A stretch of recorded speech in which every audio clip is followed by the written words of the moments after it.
together a Day of the Dead altar, which in Espanol is the Dias de, oh my gosh, Dias, I should know this, Dias de los Muertos Ofrenda, which is an altar for the Day of the Dead. And a lot of people get a little bit spooked out by, like, a Day of the Dead altar and, like, bringing back spirits. But, really, it's just about being like comforting ourselves through grief, because grief is, well, if you've gone through it, you know what I mean. I lost my father. That's my dad.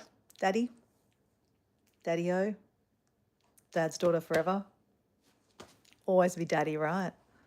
I lost my dad 8 years ago, and I used to live in Mexico, and I've seen this tradition of, the altars always around Halloween, and I always kind of thought it was about Halloween. And it wasn't until I really lived there and understood that it's actually got nothing to do with Halloween. Like these candy skulls, nothing to do with Halloween. They are all to do with the Day of the Dead, which is celebrated on November 1st to celebrate the children that have passed away. Debbie Sue, hello, how you going? Heather, hello, Heather. Are you back home or are you in Canada, in Calgary? All excited to hear about your trip, Heather. So Debbie Sue, I'm sure you've met, I'm sure you know Heather, and I'm sure Heather knows Debbie Sue. You're back in Ireland. Oh, cool. Well, let me ask you this, Heather. Do you know about the Day of the Dead celebration? Have you heard of it before? And how are you going, Debbie Sue? It's probably, what, 6:30 a.m. in the morning? Okay, excellent. You know each other. Perfect. Then I don't need to introduce you. But obviously, we all are very excited to hear about Heather's trip to Calgary and how, things were going back home and seeing a family after 1 year, right? Living in Ireland. So, yeah, can't wait for that. 7:30 a.m. Okay, so it's not that early, right? Not that early. Yes, I have had to do that sometime. Yeah, hey, no hurry. No hurry. But yeah, we're excited to hear. But Heather, we're building our altar. So our Day of the Dead altar, I do it for my father, which is my dad. He passed away 8 years ago. And I was just saying to the screen here that it's not till, I guess, you go through, losing someone that you really kind of understand the tradition. For me personally, as I said, in Mexico, I've seen the tradition, many times, and it's always around Halloween. And I kind of always thought it was wrapped up into Halloween, like Day of the Dead, Halloween was the same thing, but it's actually not. It's got nothing to do with Halloween. The Day of the Dead is celebrated on November 1st. Obviously, Halloween's the 31st, so it's, very quickly, right, the next day. So the 1st is to celebrate the children that have passed away. And then on the 2nd of November, it's to celebrate the adults that have passed away. On my altar, I have many pictures, unfortunately, of, here we go.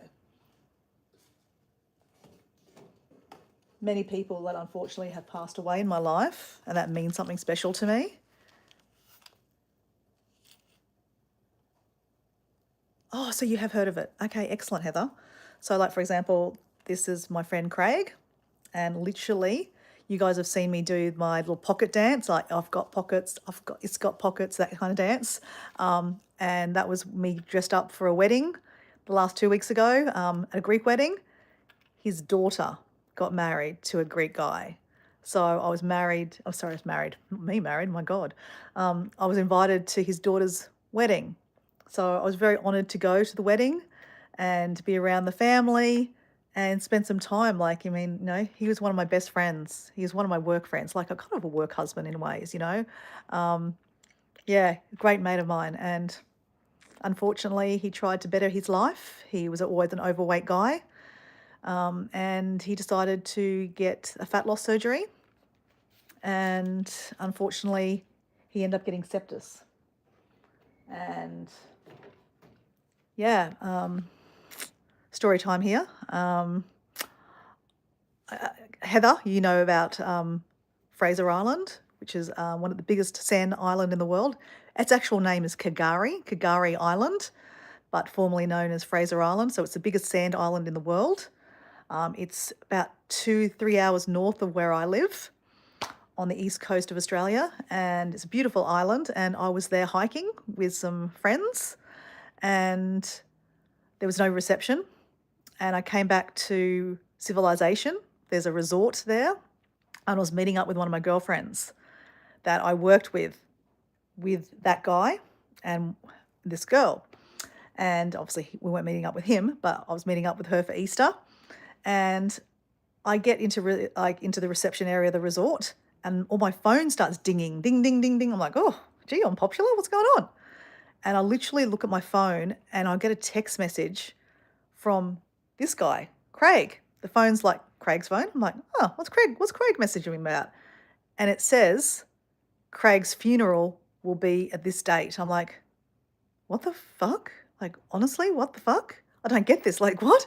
And then I look at the rest of my messages, and I'm like getting message after message after message, all these different people in my life from my work life going, did you hear? Did you know? Are you going to go? Blah, blah, blah. I'm just like, what the fuck? And I look at my messages again. I'm like, this is just like, how am I getting a message from my friend Craig about his funeral? Like, I'm getting a text. Like, I didn't compute, right? I just didn't get it. Like, I'm like, what the fuck? I didn't even know he was getting a fat loss surgery, right? It's not something you probably, advertise, right? And yeah, literally, I went to my hotel room to meet up with my friend Michelle, and I just walked straight into her arms because she knew I was really, really close with him, and I just started bawling my eyes out. I'm like, what the hell has just happened? And she said, yeah, we all got the same text. We don't know what happened. We're just speculating that apparently that he had a surgery and it didn't go well. So yeah, unfortunately, yeah, it was quite a shock. That was the actual first time I suffered any kind of mental illness. I came home from that trip. No joke, guys. I came home from that trip. I spent a couple of days at that resort with my girlfriend, and I came back. I drove 2-3 hours back home, and I was probably a little bit dehydrated. I'd probably drank a lot of alcohol those last couple of days with my friend Michelle. Well, it was Easter, but also just drowning my tears, right? Because didn't know how to compute this. And also I had been also hiking for the last couple of days previous to that. So I was really depleted my body too, walking, not much water, and just walking anyway. So my body was really confused, and plus the shock of losing my friend. I get back to my house and I went to the toilet. Naturally, we get home from a long drive, you go to the toilet, and the walls were coming in. And I'd never known this feeling before. Like, I've never had this feeling. I was like, what the hell's going on? I don't know what's going on, right? And I rang Diego. I said, hey, where are you? And he goes, what do you mean? I said, oh, I've just got home. Are you very far from home? And he goes, no, I'm about 5 minutes. I said, hey, can you stay on the phone? I don't feel very well. And he goes, what are you talking about? Guys are always like, oh, you're being a hypochondriac, what's going on? I said, hey, I don't know. I just don't know this feeling. I can't put my finger on it. I said, I don't feel good. I said, I'm just in the toilet and I honestly feel like the walls are coming in on me. I don't know this feeling. He goes, you're obviously just dehydrated. You've been drinking a lot, and obviously you've been hiking a lot. I'll bring you some bring you some Gatorade. So he gets home and I'm sitting on the couch and I'm like, I don't feel good. Hey, there's something wrong. My heart is like racing. And he knew about my friend dying, right? But we didn't put two and two together, right? So yeah, basically, I said, look, hey, I think I'm going to go to ER.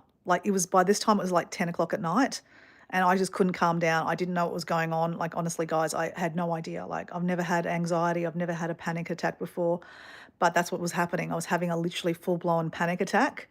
Yeah, so basically I went to ER, emergency. It's I know it's sounds really pathetic, right? To have to take yourself to emergency, but I had no idea what was going on. I'd never felt this before, right? So I took myself to ER. And I sat there, and of course they put you, because they think that you might be having a heart attack, they strap you up first of all, make sure that your heart's okay. And I did have high blood pressure at that time. I was taking 2 tablets to control my blood pressure. So they were concerned that I was, having a, potentially having a heart attack or something. And they said, okay, I think you're okay. But anyway, I stayed there. They said, let's just monitor you. And then eventually I got to see a doctor, and basically the doctor said, hey, we've done your tests and your bloods and all that kind of stuff. It says, it looks like you're actually having a panic attack. And they said, have you had one of those before? I said, no. And I said, okay, well, that makes sense. That's why you don't know the feeling. And they said, look, love, you've just lost a friend. And obviously that's quite a big shock. And yeah, this is what a panic attack looks like. We'll give you some tablets, but I don't think you need them. They said, look, basically you will just go home and you'll just sleep. And I think you'll realize that, what's going on, and, that, yeah, you'll calm down. But, obviously go see your doctor, get some, anxiety, panic attack pills, because, maybe you have this. And I said, okay. So I did go to the doctors and get it, but I've never had to take the tablets. As I said, that was my only panic attack. I have had not similar, kind of panic attacks before after that, but nothing like that, nothing to that degree. So yeah, that was my friend Craig. Thanks, Craig. So anyway, guys, that was just a little bit of a story that ties back into the Day of the Dead, right? So today is day 3 of building the altar, and there was a few things I wanted to do today, which one was to buy some marigolds. So I was telling you on my day 2, well, part 2, that marigolds are a flower that is like the Mexican flower of, it's got an unusual smell, and it's like bright yellows and oranges. So that is to attract people to the altar. So yeah, so anyway, let me show you what they are. Obviously, I think you know what they are. So that's why I set up this little plate here in the middle, getting ready for our flowers. So these are the marigolds. Now, orange is normally the colour that you choose, but marigolds come in yellow too, guys. So I just thought, you know what? Let's get some yellow too. Because, you want bright colours, right? It's not just, this is my interpretation. Like, obviously, I'm not Mexican, but, I love the tradition. And you don't actually have to be Mexican to follow this tradition. Like, if you do Google it yourself, it does say openly that, this tradition is kind of, caught on to many people of many different countries. It just is up to you if you want to celebrate it and how you want to celebrate it. There's no right or wrong in how you do it.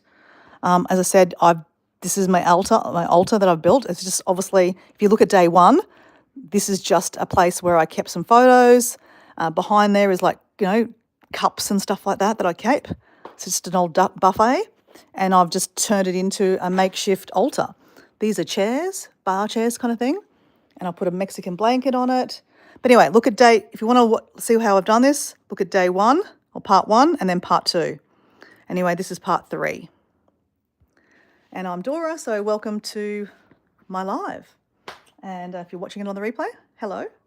And yeah, I am Australian, not Mexican, but I used to live in Mexico. And that's where I learnt this tradition. And it was always a fun time to watch the tradition, all the colours. And I used to work in timeshare resorts. So at the resorts, they would have very big, elaborate, really big, I'm talking huge, elaborate, big, colourful flowers, and just so much, right? It was just so beautiful. It was always eye-catching to watch. And for me personally, I've only started celebrating this tradition after my dad died. So my dad died on the 13th of September. And so I fully thought, straight after he passed away, I thought, okay, well, one way to help with the grief, because, if you've lost someone, and I'm sure we've all lost someone, right, or many people, unfortunately it gets to an age where, I just turned 50 this year, and I have gone somehow, hate to say this, but I've gone through a phase in the last couple of years that I've lost quite a few people in my life, specifically people I've worked with. It's really quite sad. So yeah, so my altar is filling up, but it's a nice time to remember the people that you've lost.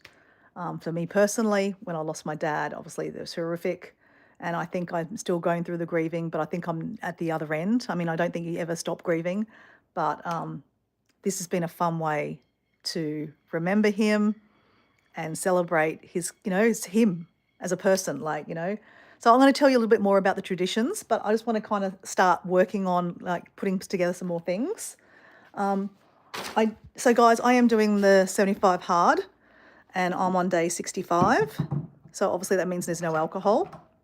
But sorry, I just needed some water there. But I have a 0% beer. Okay, so traditionally, what I normally do with the Day of the Dead, when I'm setting this up, I normally have a glass of wine. So a lot of these people on the altar, I used to have a beer with or a drink with. Like my dad loved a beer, so I'd have a beer with him quite often. My uncle, Uncle Jack, my dad's brother, he loved a wine, and his wife loved a wine. So, there's many a times I had a wine with them. My friend Craig that I was just telling that story about, we both loved red wine. So, it's an occasion to have a wine. I know it's kind of silly because we don't need alcohol, right? And I've just gone through 65 days of not drinking any alcohol, and I think I'm better for it, right?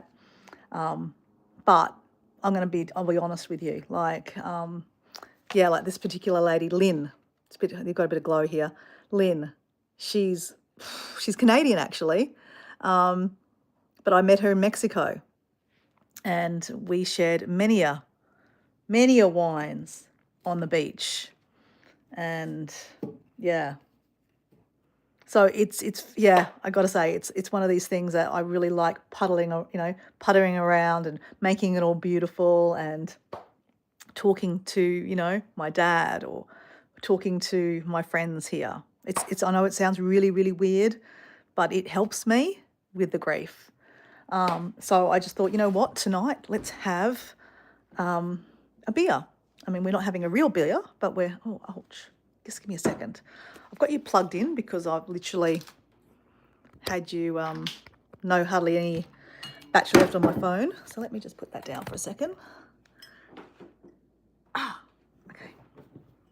How's that not opening up? There we go. It's a twist top. So let's put that in here. Let's be civilized and put it in a glass, hey?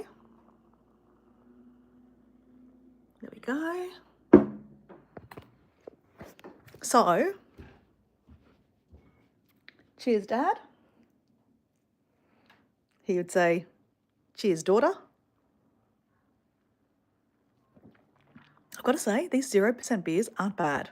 Surprisingly, I never thought they would be good, but you know what? It kind of feels like beer, it tastes like beer, it looks like beer, without the hangover. Okay, so today, there was a few things I needed to do specifically today. I needed to print. Unfortunately, I lost a friend, and I have an extra photo frame. I lost a friend a couple of months ago, about a month ago. I think some of you have heard me talk about her. My best friend, actually, my first best friend, when I was about grade 1 and 2, so I was about 6 or 7. So I just lost her. So I am going to print her photo off, but I just didn't have time. I pulled out I've got a printer, and I pulled out the glossy paper, but I haven't got around to doing that. So, got to leave some things for later, right? But I bought the marigolds. So we bought the marigolds. So we have different, it doesn't matter what kind of marigolds you guys get, okay? But when I went to the markets, to the nursery, that is called what's it called? Antique. That's an antique one, they call it. Another antique.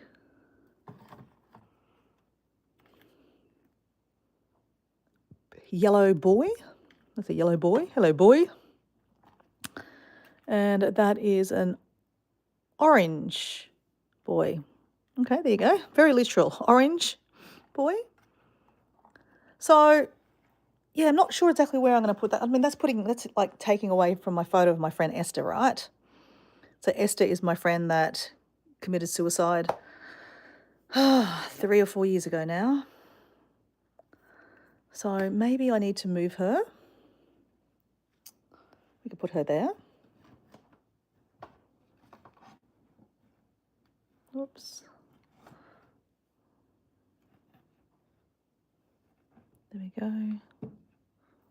It's my tequila bottle that my friend June gave me many years ago. Next year, we're going to open the tequila bottle, guys. Does anyone know? Does tequila keep? I'm sure it does, right? Okay, so maybe we need to move that. Maybe that doesn't need to be there. Or maybe it can. Yeah, look, it doesn't matter. It doesn't matter. So what I needed to do was put more, I needed to get another candle actually, because I'm missing one from my friend here. Because remember last night I broke a few candles? That was a bit smart of me. So, oh, that's what I bought today, guys. I completely forgot. Now, I don't know if this is tacky, guys. You tell me, right? So obviously I've got tea lights for the candle, like for the altar. I've got fake lights. Hear me out, okay? Because I think they're tacky, right? But hear me out. Hear me out. Let's just put them on the altar first before we crucify me for doing this. But you know how I was saying yesterday on my last live that you really have to think about health and safety, right? Like, don't just put tea lights. Like, here's a tea light. Where's a tea light? Don't put tea lights on the candles like just on the altar like this, okay? They're quite dangerous, right? Like, if they, I don't know, just say how they caught on fire. If they caught on fire, you're going to catch track, or, the tablecloth's going to get on fire. There's lots of flammable things here, lots of candles, plastic, paper flags, and then the whole house is going to go, right? We don't want to do that, right? So that's why you should always put them in like some kind of glass container, okay? So always make sure you're there, safety first, right? So like obviously this is not my first rodeo. I've done this will be my 8th year. The first year I did this, I would say it was a little bit of a health and safety issue because there was so much heat coming out of for all the candles, and there wasn't any air. Like, okay, how to explain this? So obviously my house is getting renovated. Okay, so that's why there's like insulation behind us. The walls are raw, as in they're not painted. Because yeah, there's a whole other stuff happening to this house. But once upon a time, behind me here was, do you know there's old kind of buffets where you had like, you kept all your crockery, like it's a wooden, like it was probably fake wood, like laminate. There was many rows and they had glasses on it kind of thing. Well, anyway, the glass was taken off and it was like about 7 rows, kind of like, or 7 or 8, many levels, right? I used all the levels and I put, all the photos, similar to this kind of thing, but with all the candles. So the candles didn't have anywhere to breathe, basically. They were all under each other and there was heat coming off it. So really, to be honest, it was a bit dangerous. It really was. Another fork in the road. Hello, Jordan. How you going, mate? Unopened tequila lasts indefinitely. Wow, we're in business. Have you heard of the brand? Oh, I don't want to break that because yesterday I dropped some stuff. 180. So that's actually quite a good brand. It's a Blanco, which is white tequila. Yeah, okay. So Jordan, buddy, So next year we're going to open that, okay? So that was actually given to me by this friend here, June. She was a Scottish lady that was married to a Mexican guy and had 4 children. And I met her when I was living in Mexico. The whole, every story, the same story every night. But these two ladies I met in Mexico at different times of my lives. I met her when I was 25 years old, when I first went to Mexico and lived. And yeah, she gave me that bottle. Though she didn't give me that bottle that year, I went back to visit Mexico. So over the years, I have gone back to visit my friends in Mexico because they definitely left a very big impression on my life and my heart. The country itself, plus the people, more really the people of Mexico, and the people I've made friends with, just stellar people, stellar people. See you, Heather. So yeah, but I went back. Oh, I can't remember. It's actually 17 years ago. I went back because the only reason I know that because I was telling that story. You know, I was telling those 10-minute stories about marching powder and how I went to the Bolivian jail, and I did the maths. It was 17 years ago. So 17 years ago on that trip, before I went to Bolivia, I was in Mexico. So I was catching up with my friend June. I stayed with her for about 2 weeks. And on that trip, she actually gave me that bottle of tequila, and I've never opened it. So anyway, there you go. Obviously this year, we can't have any alcohol, but because we're doing 75 hard, but we can have fake beer because there's no percentage of alcohol in that. So I always like to have some alcohol while I'm doing this. I don't know, it's very weird, but anyway, it is what it is. But talk about health and safety, right?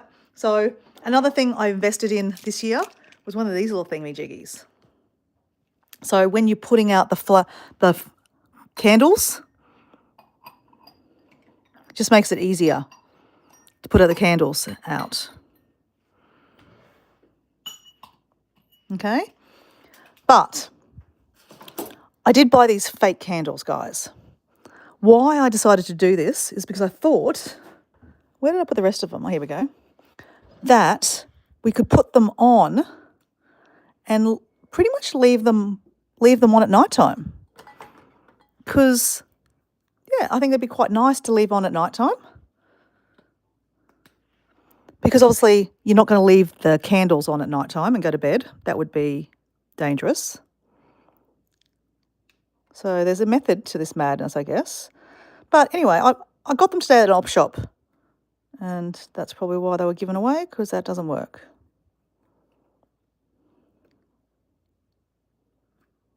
Okay, that one doesn't work. Okay, there we go.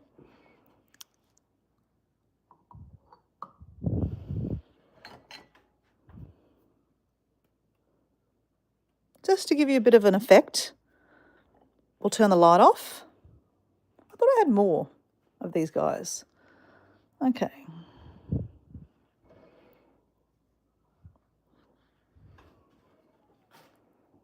Okay, one more go at this guy. Let's see what's going on here. They look nice. Hey, Damien, how you going? We met you this morning, I think, on the live. Well, you've been on live a couple of times, I think. Okay. That one's not playing the game. Okay, let's just see what this looks like for the effect. Cameras, action. Ooh. I think we like them. I like them, guys. I do. I mean, obviously, we're going to light some candles tonight, guys, but I just wanted to show you the effect. And we can leave that, and it's safe, right? Because they're not real. They're fake candles. And we can let that stay on all night. And then probably by the time it's Day of the Dead, they won't work.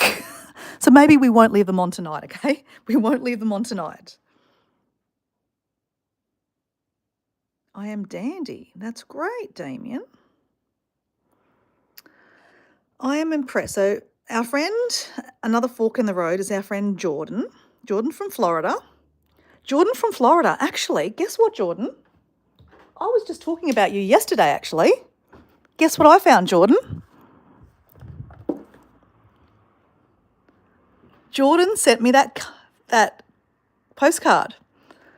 So I was actually clearing this off. In part 1, I was clearing off the Duchess, and in here I had some of my postcards, and I was saying this postcard was from my friend Jordan from Florida. So Jordan's got here, I am impressed that you can hold the camera and use your other hand to pick up and turn off the lights. I couldn't do that. I'm multi-talented. Jordan, just ask me. They look good. Yeah, they look good, Debbie Sue. I'm actually quite impressed, actually. Quite impressed. So guys, as you can imagine, I'm actually really enjoying this process. If you can't tell, oh, lights, action. I'm really enjoying this process. I find it really fun. And I'm stoked that you guys have actually, really like it. Debbie Sue, I know, you've been quite keen to catch me on a live. So I'm glad you're able to catch me on a live doing this. But I've got some news, guys. I've got some amazing news. Hold on, Jordan's got here. I am so glad you got the postcard. I sent you out 4 of them. What? Are you serious? You sent me 4 postcards? Crap, I only got 1 of them. That's pretty bad, eh? Okay. Well, I definitely got 1 of them. Thank you. I love postcards. So stay tuned. I do have a postcard kind of idea coming up. I was talking about it on my live a little while ago, and Heather wants to be part of it. But I'm going to talk about that now. We're talking about the Day of the Dead, right? But I've got some exciting stuff, guys. So you know how I was mentioning that my friend Gabriella, who is Mexican, I didn't meet her in Mexico, but she's from Cancun, where I once upon a time lived. And this is where this kind of all came from once upon a time, 25 years ago, when I lived in Mexico for the first time. I started seeing the tradition and going to Halloween parties and also going to Day of the Dead parties. And then when I came back to Australia, I was also they had a festival called the Zombie Walk. So the Zombie Walk in Brisbane was a walk to raise money for brain cancer. But they did it around the Day of the Dead, which is, the 1st and 2nd of November. And the idea is you dressed up as something scary, right? And you raised money for the cause, and you basically did a walk, and, it was just fun to dress up, right? So I've done that about 3 years in a row, and it was so much fun. But unfortunately, they're not doing that anymore. So I don't know what happened with that. But anyway, but then since then, obviously, I went back to live in Mexico, and then 8 years ago, my father died. And that's how I decided to start celebrating the tradition. So anyway, that was a new thing I bought to this today, the fake candles. I did buy some other things. Now, I talk about the fact that I'm not overly religious. I believe in lots of different, things. I don't know what the real, I don't know where we go. I mean, no one knows where we go, obviously, when we pass away. But I do like the Buddhist faith. I mean, I'm obviously half Asian, and I've spent a lot of time in Asia, even though I'm Indonesian or half Indonesian, and Indonesia is one of the biggest Muslim countries in the world. My mum and her family are not Muslim. But I do love the Muslim faith. I think it's a beautiful, beautiful religion, and especially the call to prayer. So where my mum lives in Indonesia, at 4:30 in the morning, you hear the call to prayer, and it's just amazing. Hey, Just Noah, how you going? So anyway, but this year's been a very interesting year for me. I've been to many church services. I don't know what the world is telling me, but I'm just following following the steps, right? In May, it was to Samoa, and Samoa is a very religious country. And on the weekends, you can't really not go to church because pretty much everything's closed on the weekends. On Saturdays for the Mormons, Sundays is for the Christians. I think Mormons are Christians anyway, but anyway. So I did go to some services. It was all in Samoan, but it was very beautiful to hear the music and the dancing. We got invited to a lunch, and it was just amazing. And then I followed that tradition when I was in Europe. I walked past a church in Lyon in France and dropped into a Catholic church and, watched a Catholic service, and it was a beautiful. In Luxembourg, I didn't see a church. I mean, I went into a church, but I didn't get to see a service because it wasn't Sunday. And then when I was in France, in Paris, I literally woke up one morning and heard the bells ringing. I was like, oh my gosh, church is calling me. And I went to another church service. So it's very interesting. And then just recently, I was sitting in a church, I was around a church And I thought I needed to do some reading. So I took my book into the church and I did some reading in a church in Brisbane. And that was pretty cool. So anyway, enough about that. But I just want to show you these.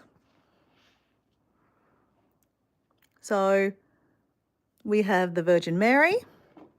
Oh, shivers. Whoops, I nearly dropped it. Whoops.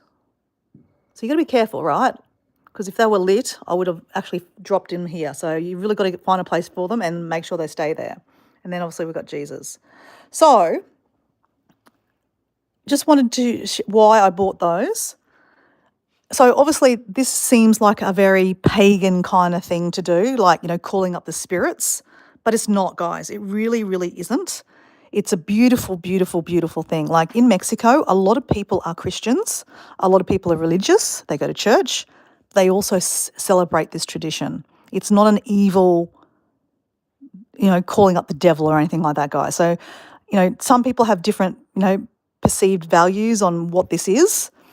All it is really celebrating someone that you've lost, right? And bit by bit, I'm going to tell you a little bit more about the traditions. But in a lot of the altars I've seen, you will see crosses. You'll see basically marigolds made into crosses on the ground. Like I said, I've seen some really elaborate displays. Like if you Google it, you will see some amazing elaborate displays, and a lot of them will have the cross. So the Christ cross. They'll have pictures of Jesus. They will have these candles. As I said, Mexico is very, very religious. A lot of Catholic people in Mexico. So anyway, I just thought it'd be nice to incorporate some kind of religion into my altar this year. I mean, I don't obviously have enough marigolds to make a cross, and I don't want to do that. I want them alive. I want them to stay alive because then I want to grow them, put them in the garden after I have them on the altar. Hey, Justin, how you going?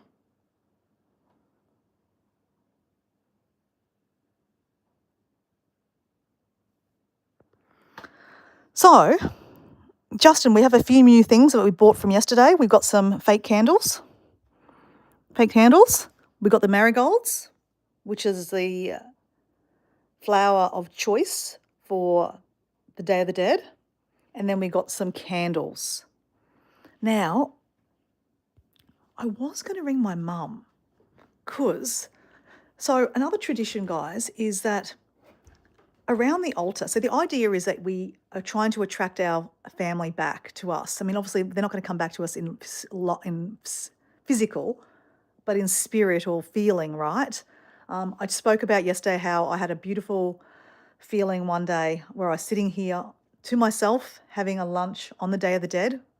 A couple of years ago, I was having my dad's favourite meal, which is fish and chips from his favourite fish and chip monger here in Redcliffe. I was having a beer. I was working from home that day, and I had a beautiful moment where I literally felt like I was sitting across from my father having a beer.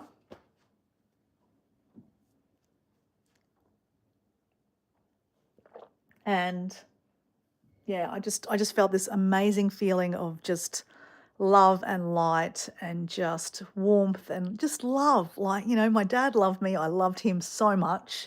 And I still do, obviously, right? And I still feel that love and will always feel that love. So, like, even though these people have gone, their physical is gone, but their love goes on, right? And it's just such a beautiful thing. Like, I just can't explain it. Until you do it yourself, you can't, I can't explain it. I can tell you about it, but you got to feel it. And I said, it brings back a lot of emotions for me because it's such a beautiful thing. And I really, just want to share that with you so that you can, maybe you can do that. Like if you've lost someone close to you, someone yesterday we had on the live, Crystal, she lost her brother only like a week ago, and she's going to, print out a photo and just put a candle. That's all you need to do. It's as simple as that. Like I said, but the traditions go a little bit further where you actually put things on the altar to try to bring them back. So I was talking yesterday about how I was placing some things on the altar, like my dad had a combi van. That's why I've got some little combi vans there. That's one of my dad's paintings. He loved plants. It's a Banksia plant that I have there. So these are kind of things that my dad loved, right? And obviously beer, right? Now, I just had a feeling, guys, that my grandmother was quite religious. And that's my mum's mum, my grandmother. In Indonesian, we call her Nini. And that's my grandfather. He loved to smoke. And in Indonesian, I called him Bulang. So I never called them grandma or granddad. I used to call them their Indonesian name, which is Nini and Bulang. And then my auntie, that is my mum's sister, her name is Mooney, and her auntie in Indonesian is Bibi. So I am now called Bibi. Whoops. My niece here in Australia, she knows my name is really Mutiara. So guys, I think a lot of you guys know that Dora is actually just my alter ego. I mean, you're happy to call me Dora, but that's just a nickname that I've been nicknamed. But my real name is Mutiara. As I said, I'm half Indonesian, and Mutiara means pearl in Indonesian, in Bahasa Indonesian or Bahasa Malay, because Malaysian and Indonesian are very similar. Yesterday we had Nicola on, so she's Malaysian, and she speaks the same kind of, the same lingo, Bahasa. So my niece here in Australia, she calls me Bibi. She doesn't actually know my real name. I mean, she kind of knows my name, but she doesn't. She just calls me Bibi, right? So every time I see my aunts in Indonesia, I call them Bibi. So that's auntie in Bahasa. So anyway, just giving you a bit of like lingo of Indonesian, how it all ties in. I'm very mixed up, right? I'm half Indonesian, living in Australia, born in Australia, never lived in Indonesia, but I lived in Mexico, celebrating a Mexican tradition. It's very mixed up, but you know what? I love that, right? As I said, you don't have to be Mexican to celebrate this tradition. So anyway, I was going to ring my mum because I need something to put on the altar to attract back my grandfather, my grandmother, and my aunt. I don't know what they liked. I mean, I remember my aunt quite fondly, and my granddad. I mean, my granddad smoked. I mean, if I just bought some cigarettes and put them on the altar, technically that would fill the gap. Honestly, all I remember, like that photo, he's smoking. He smoked a lot, and miraculously he didn't die of smoking. So maybe I need to buy some cigarettes. Don't know. Does she know we're here? Yeah, I said hello to you, Noah.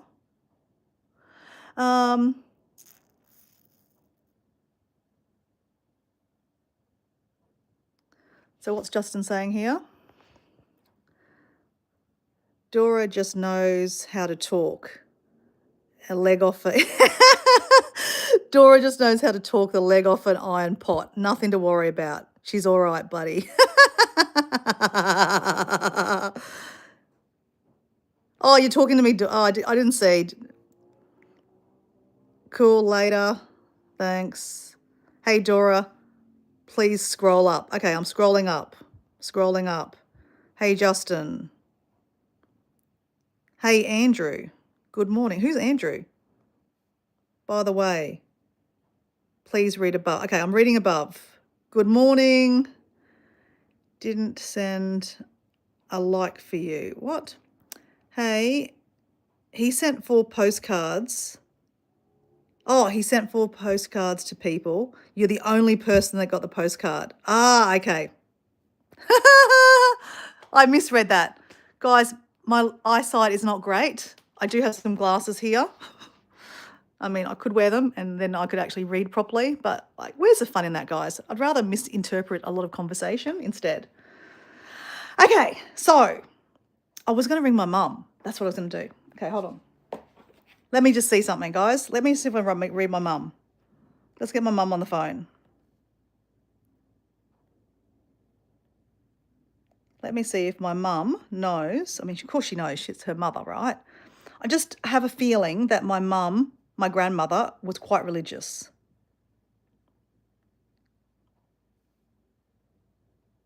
Okay.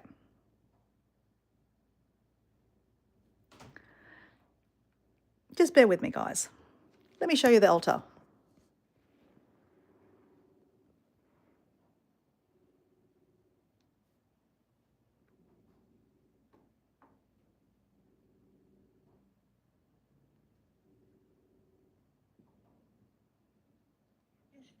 Hey, Ma, how you going? Nothing bad, Mum. Nothing bad. I'm literally just building my altar, you know, my Day of the Dead altar. Just had a question for you. Ninny, was Ninny really religious at all?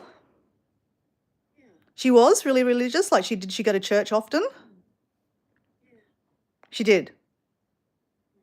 Okay. And what about Bulung? Was he religious? He didn't. I don't think he would. Huh? He wasn't religious. Okay. Yeah.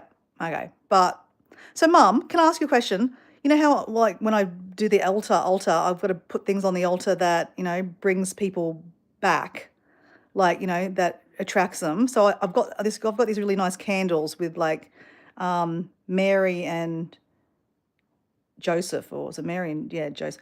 Yeah. So anyway, I thought that would be perfect for Ninny, but I was trying to think of something for Bulung. Like, I mean, I only remember him really smoking. That's all he does. But I don't really want to buy cigarettes, Mum. What would be a good thing to put next? Don't worry. Red wine. Okay, perfect. Everyone likes red wine. Okay, so he did. So really, my grandfather liked red wine. Cool. I must be his granddaughter. Hey. Okay, Mum. Good night. Yep. Oh, he'd only drink when he went to bed. Ah, a little bit like his granddaughter. Okay, Ma. Thanks, Mum. Night. Love you. So you didn't hear that conversation, guys. My grandfather apparently used to love drinking red wine before he went to bed. And I, you know, talk about how I used to drink a lot of red wine. At the moment, I'm drinking 0% beer. Okay, so that's easy. We can buy red wine for my grandfather, and we can put the religious candles next to my grandma, right? We need more room. You kind of see, guys, that, you know, when you start building it, it starts getting a lot bigger and elaborate, right? I've just got a feeling somehow that my uncle, my Auntie Nola, I have a feeling she was religious too. But I do know my friend June was religious too. So we could probably put it down here too. So it really doesn't matter, okay? But you're kind of getting the idea that how I'm building this, guys.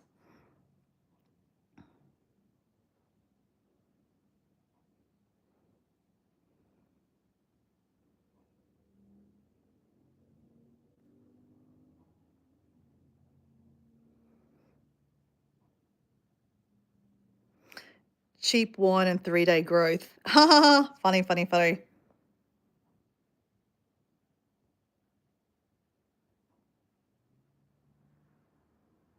Hey, Matt, how are you, buddy? So, Jordan, you've got here, I got some college work done. Love the altar. I'll catch up later for the replay. Yeah, no problem, mate. I'll see you later. Justin. Sorry, not Justin. Jordan. Jordan. My God, Jordan, Justin. Hey, Charlie, how you going? And then see you, Noah. Noah's gone too. Okay, so we've got Noah's gone, Jordan's gone, but we've got Charlie in. Hey, Charlie, how you going? So you can see the altar is, you know, starting to come together. Now, what else did I have? Was there something else I kind of got today? I think that's all we got so far. Oh, that's right. I got sidetracked, guys. I got sidetracked. So I was talking about my friend Gabriella, who's from Mexico, from Cancun. I met her here.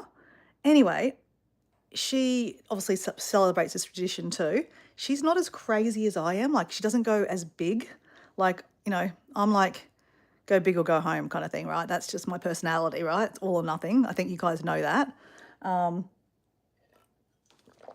But hers are quite. Anyway, my point is, we're actually going to go to her house tomorrow, guys. We're going to do a live tomorrow from her house, and we're going to make the Day of the Dead bread. So that's the Dias de los. Oh my gosh. God, how do I? It sounds like I'm drunk. How do I say that again? Day of the Dead. Dios de los Muertos pan. So that's the Day of the Dead bread. So bread is pan in Espanol. So anyway, guys, we are going to make the bread. So there is actually a bread that people make in Mexico, or they buy. So obviously around the Day of the Dead, this bread is a sweet smelling bread you can buy everywhere in Mexico, because that's what they put on the altar to attract their loved ones back. So it's about smells, color, lights. Yeah. So anyway, so I'm so excited. And also, hey, Dora, of course you're going to say hello to me, Matt. I knew that. That was just a given, right? Actually, I'm getting a bit hot, guys. Let me just open the door. I'm getting a little excited. Oh, need a bit of air in here.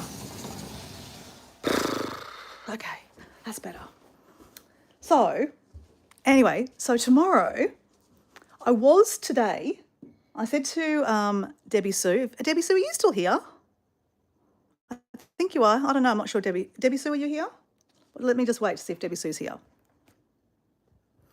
Let's pour ourselves some more beer. See, my dad's thirsty today, guys. We'll put that next to my dad. Cheers, Dad. Salute. Okay, so Debbie Sue. So tomorrow, I'm going to do a live tomorrow, which will be your time, probably about 4 o'clock in the afternoon. So it's 11 o'clock in Australian time, or Queensland time.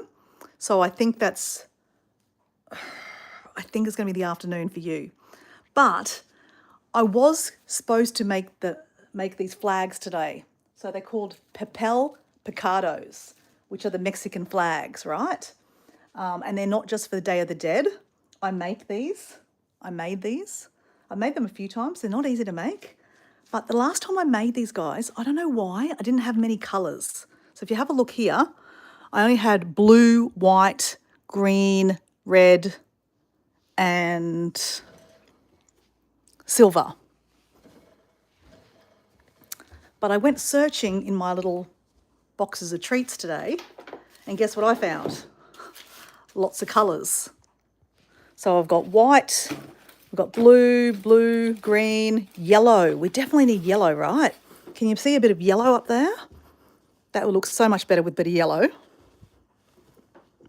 Got more red. I've got blue, purple and pink. So yeah, I think these colours, I just need these colours, right? I think that would really jazz it up, guys. Can you see those? Like if I did another tier, I just think that would look at heaps better.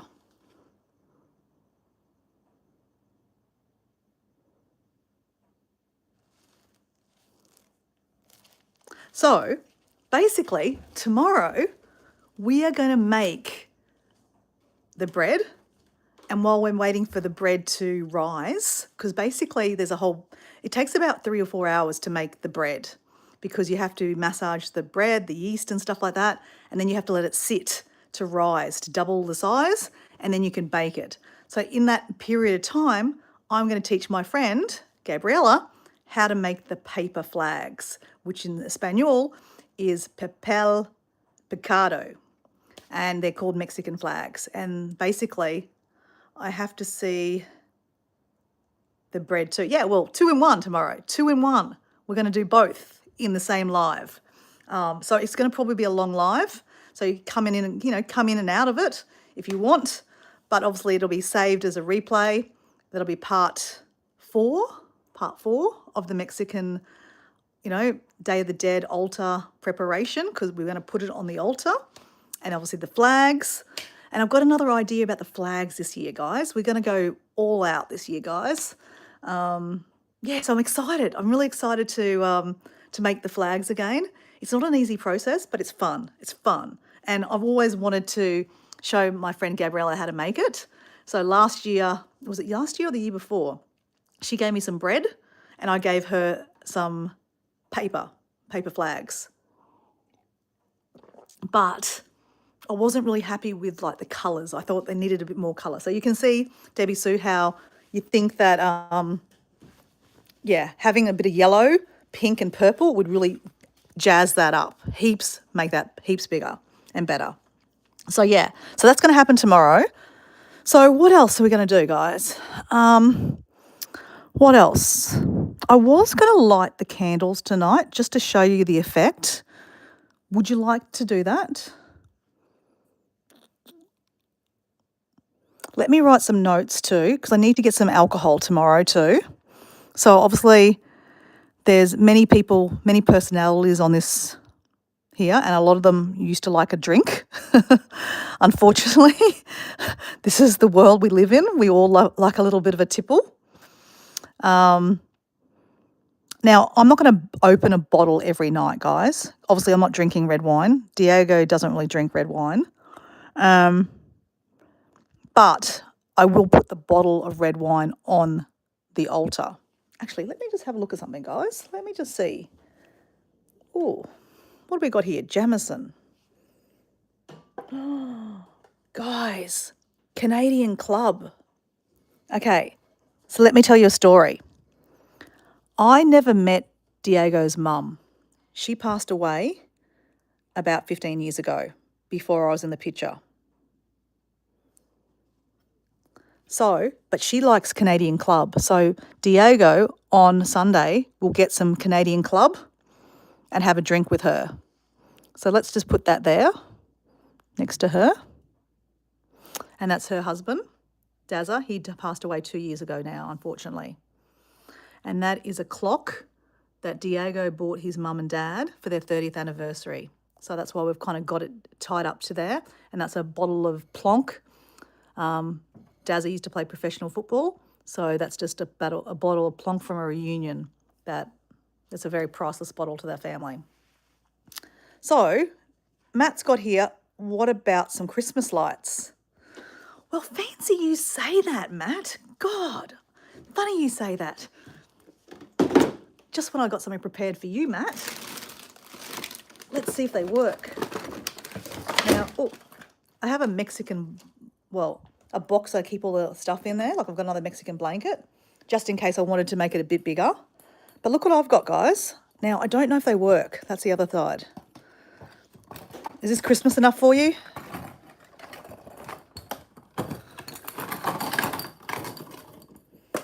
Okay.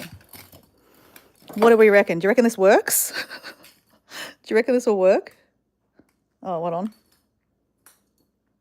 Okay, maybe not. Maybe we need new batteries. Okay. Okay, we need some new batteries. Okay. Whoops.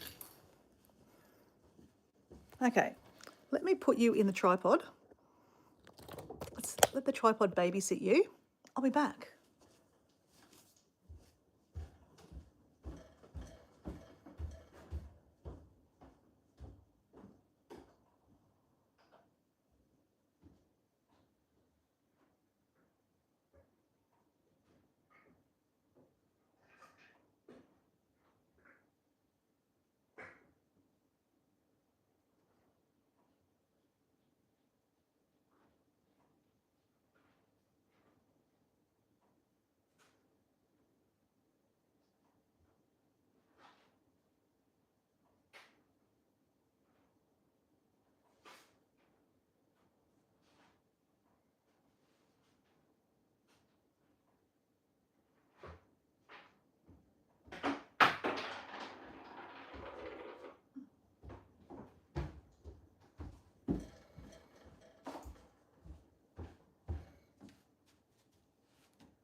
Okay, I'm back.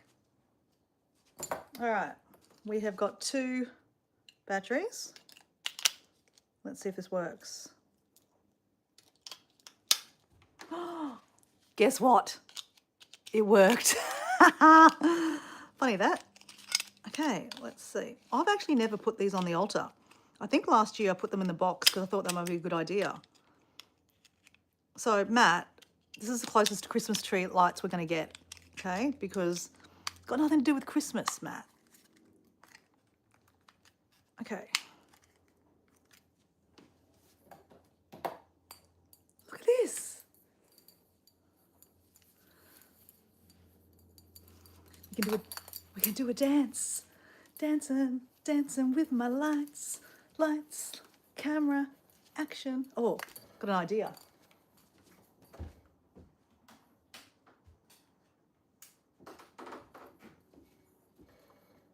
Ready?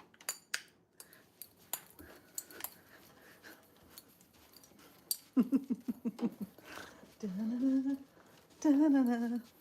are cool, guys. I've actually never used these.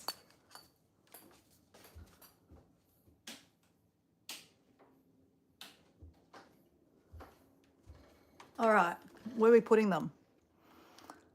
Your back. I thought you were Dora. What?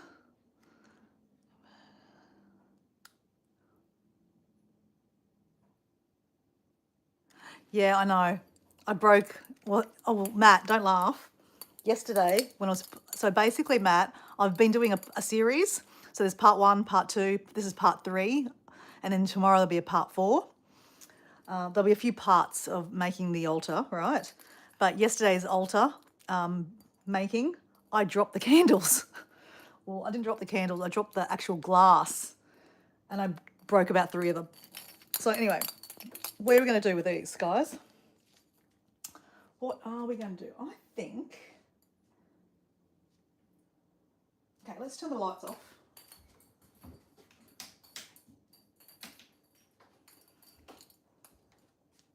Do you think we should go the middle? Hold on, how do I turn this back on again? Here we go. Do you reckon, like the middle? On the Eiffel Tower.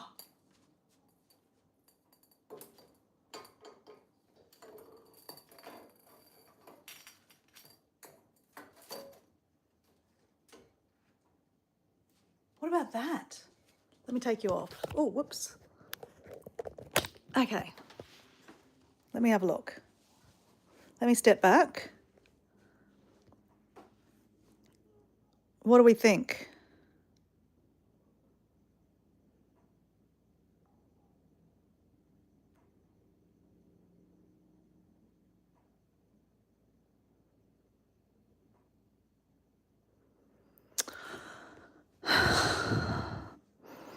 So I was going to light the candles today, but I actually think that I'm not going to tonight because, right, I've got, tonight's Wednesday, I've got Thursday night, Friday night, Saturday night, 3 more nights, and then the Day of the Dead, right? So I think lighting them tomorrow night will be good.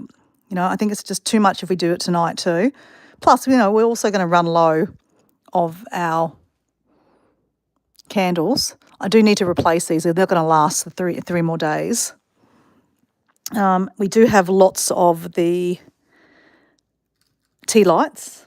I bought bulk. Down here, there's a big bulk pack.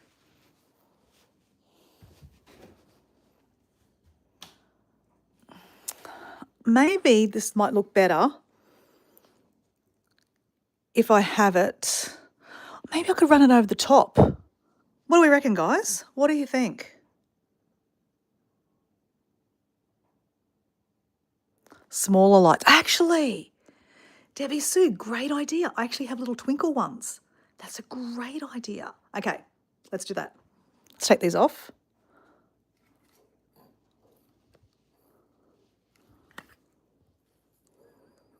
Ever so gently, hey, Matt, so we don't break them. Okay, so what if we go... Oh, shit. Okay, one just fell off. What if we went... Okay, hold on. Let me put you back in here, guys, because I can't balance everything all in one go. Okay. What if we went...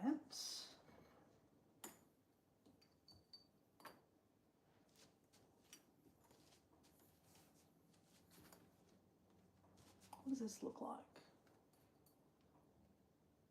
Actually, this is a great idea. Debbie Sue, champion. Champion idea.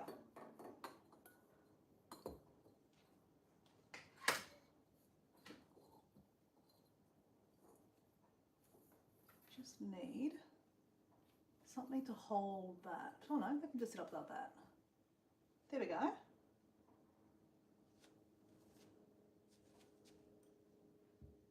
Okay, let me turn the lights off.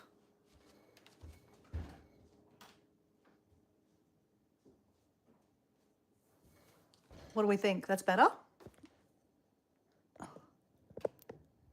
Okay, hold on. Whoops.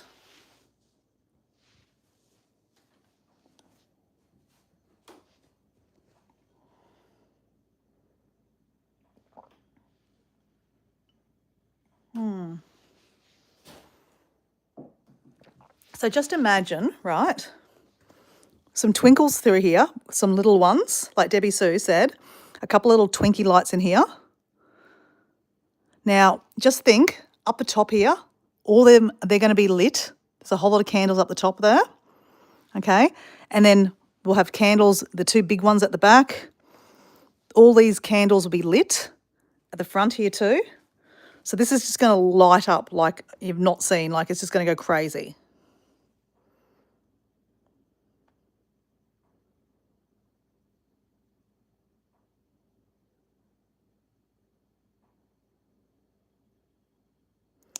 Yes, Justin, I got it. I'm just pretending not to listen.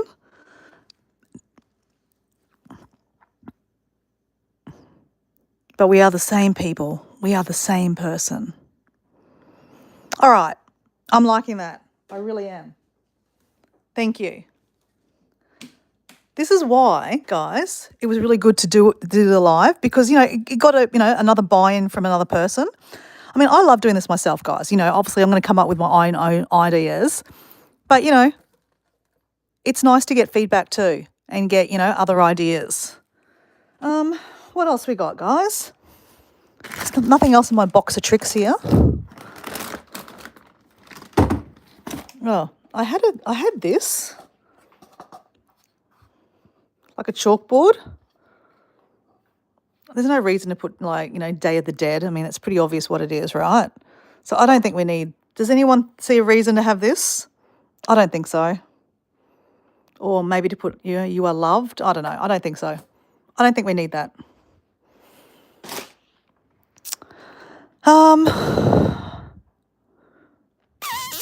What else? Now, I did have that. That was another plate for, I don't know, no idea. But maybe for candles. But I'm not unhappy with this, guys. So as you see up here, guys, all these are going to get lit up. They're candles. And over here, oh gosh, that's another candle. So that's going to go on top too. Now, it doesn't have to be symmetrical either. So I am fighting the idea, but I might just put that there actually. So we've got candles, candles, candles, candles. There'll be candle in there. There'll be candle in there. Candle. All these are going to have candles. So I always put a candle next to each person. And I light them individually, obviously, and, you know, intentionally. So when I light them, and again, this is not part of the tradition, guys. It could be, but this is just my spin off it. So basically, each night, starting tomorrow night, I will light these, and I'll just have like a prayer, so to speak, or I'll just think of my auntie. I'll think of my grandfather. I'll think of my grandma. I'll think of Ben's dad, his mother, my friend Craig, my lovely friend Amanda. So, you know, I'll go around individually and light the candles. I mean, obviously, I can't just switch a switch, but that's what I'll do. And then, obviously, at night time, don't fall asleep with all the candles on. You put them out. Health and safety first, right? don't leave the candles on at night time because I tell you, that'll be a death trap. So this is a pretty cool contraption.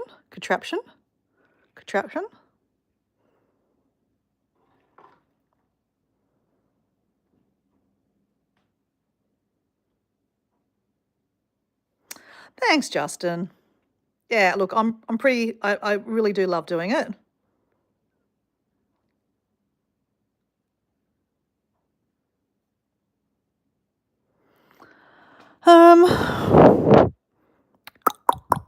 So tomorrow we'll probably take these off, guys. Let's do that now because we're going to redo these. So what I mean by that is I'm going to try to reuse some of these. So let's, whoops.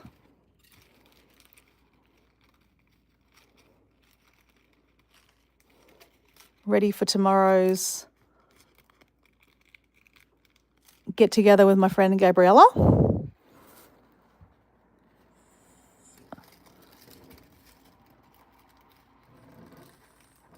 Or, just let me think about this, guys. Let me think about this. Let me tell you what I'm thinking about doing, guys. I want to do ones coming down from the ceiling. So like, think about these, but hanging down from the ceiling. Okay? So if you step back, they'll be hanging down. Okay? What do we think about that? I think it's probably not a bad idea because I've got lots, right? I've got lots of paper. So I can make lots more, like literally lots more. So maybe I leave them up there. Yes, okay. I think we might do that. Okay.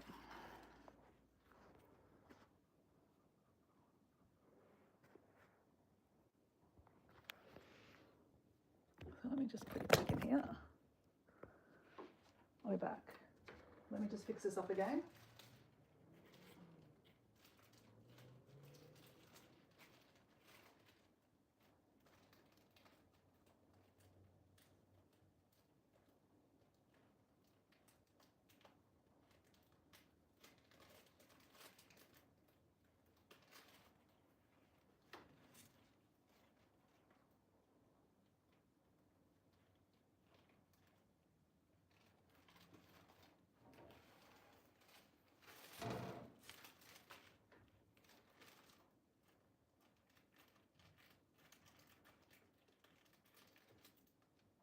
All right. We're back up. No, thank you, Dora. This is looking good. No, thank you, Dora. What are you saying no thank you to? Have the candles clear. Hold on. I need my glasses, guys. Okay. Have the candles clear of any yeah. Okay. Yep. Obviously, health and safety first. Yeah. So, very good point. Make sure that the paper is nowhere near the candles. Yep. Definitely. Definitely. Very, very true. And that's another reason why I always have the candles not in the tea lights like that, in some kind of glass. But you're right, the paper could fall into there and then catch fire. So that's a good point about having them hanging, right? Because if it fell, is that what you're trying to say, Matt? If it fell onto, obviously, the altar where the fire is, good idea. Very good thinking, Matt. Oh, I think, okay, thanks, John. Okay, Matt, point taken. So let's think about this again.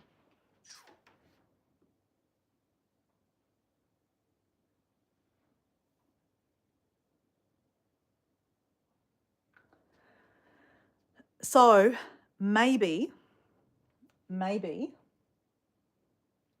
we don't have them hanging. Is that better, Matt? I think that might be better. I think that maybe we will retire these ones and we'll just start another one, right?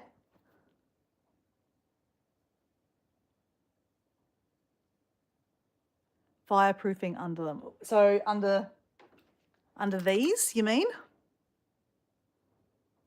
The glass would get hot? Is that what you mean?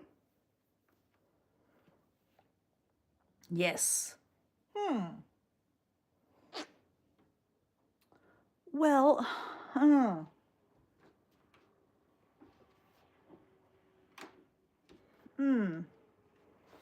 just thinking. It hasn't happened before. Doesn't mean it won't happen again, though. I mean, it won't happen. How would you suggest that, Matt? Let's go with that. How would you suggest that? So, like, obviously, let me show you, Matt. So you can be my fire warden. So, Matt, what we're dealing with is obviously under here, I've got chairs. I guess they're probably laminate bar chairs. I've got a Mexican blanket. Then on here, we have like what's laminate, I guess. It's like a buffet, but it's a tablecloth. So they're all glass. Obviously, each year I've done this. I've made sure exactly where I put them, and that we don't go out. If we go out, I've obviously put everything off, but I only light them at night time.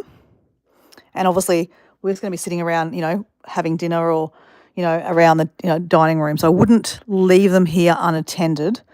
But at the same time, I don't want them to catch on fire regardless. See you, Charlie. A tile under them. Okay, all right. So, that's another one we broke. Like the idea of like placemats, like coasters. That was the word I was looking for. Coasters. Hold on.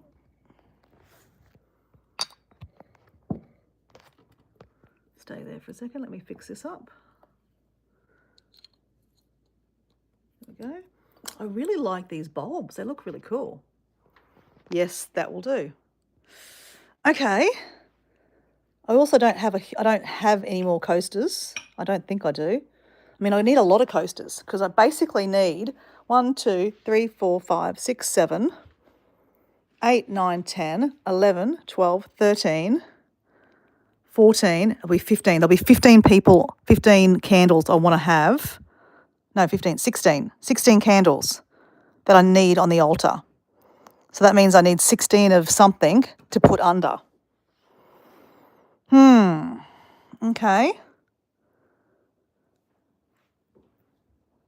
I mean, maybe this is the idea of putting these like plates and then, put them all on plates. I mean, that won't look that attractive though. I mean, let me just do this. Let's try this. Just give me a second. You lean up against here for a second. Oh. Stay. So I don't think it's going to have the same effect, but I get what you're trying to say, Matt. Health and safety, right? Health and safety. Oh, whoops. I've just dropped my lights. Drop the lights. Drop the lights. Okay, that's all right. I mean, it's not going to look as pretty.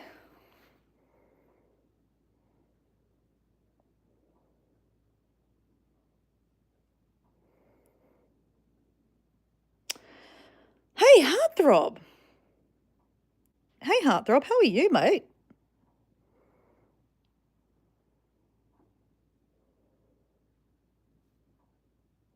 Thank you, Heartthrob. You're always very, very complimentary. You're very good for my ego. If you can find small ones, you're right. I need to find something different. I will. I'll workshop that tomorrow. I'll workshop that. I mean, we've still got a couple of days. We still have a couple of days. So we will workshop that, but that's way too big.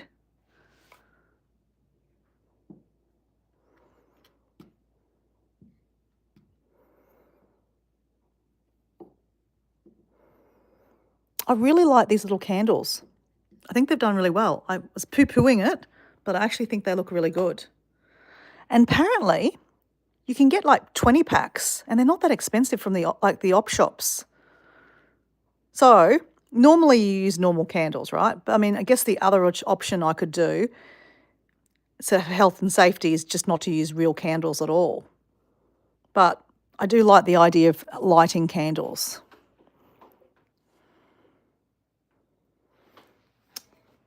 So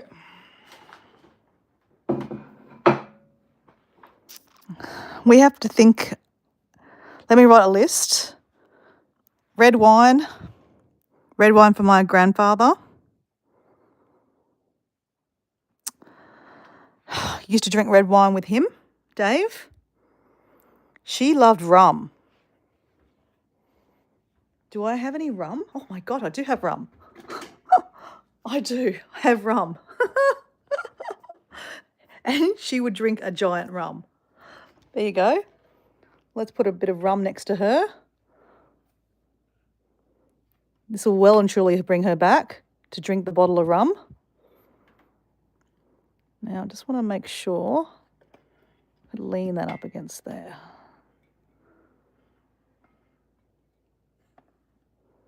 There we go. Bottle of rum. That's going to definitely bring back my friend Deb.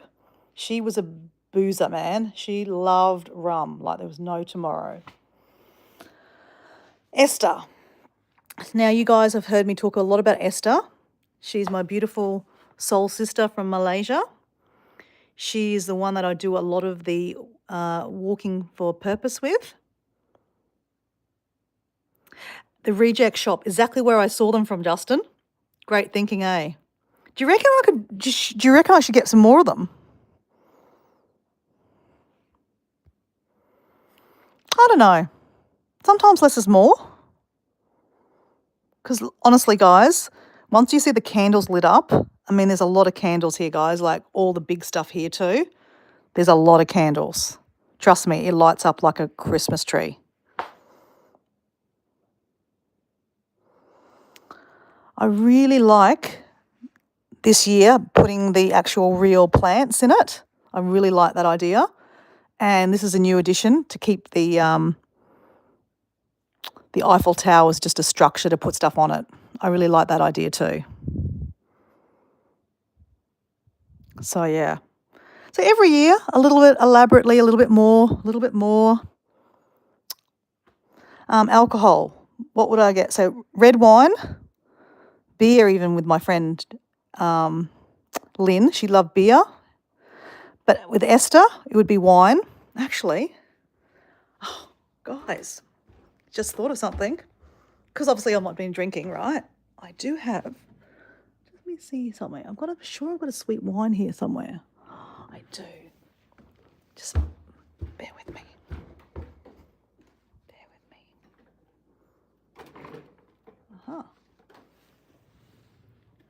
Oh, right. Okay, here we go.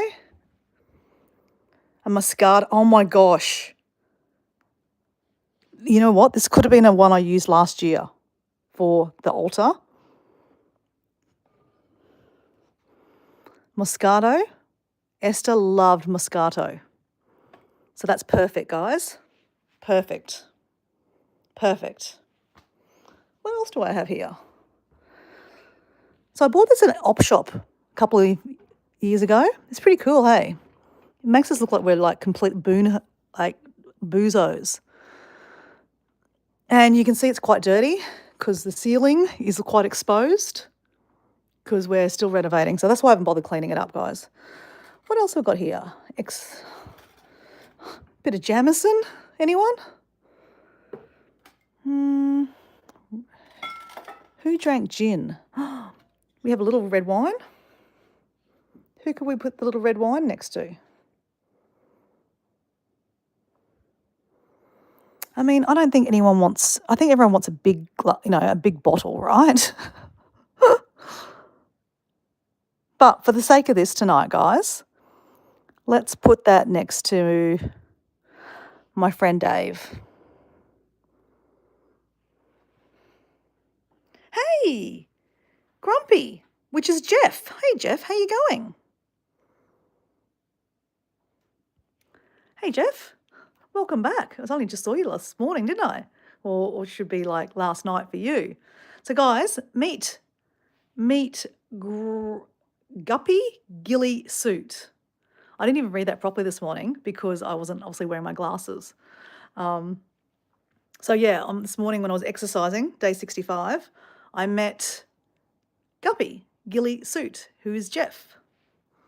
And he gave me a really cool question. Really cool question. We've got some really good questions this morning, guys. I'm not going to ask any questions tonight, guys. I really want to just focus on it being the altar tonight. But I really wanted to sit down. Let me get this chair here. Let me just get this chair. Let me get this chair. And see this guy here?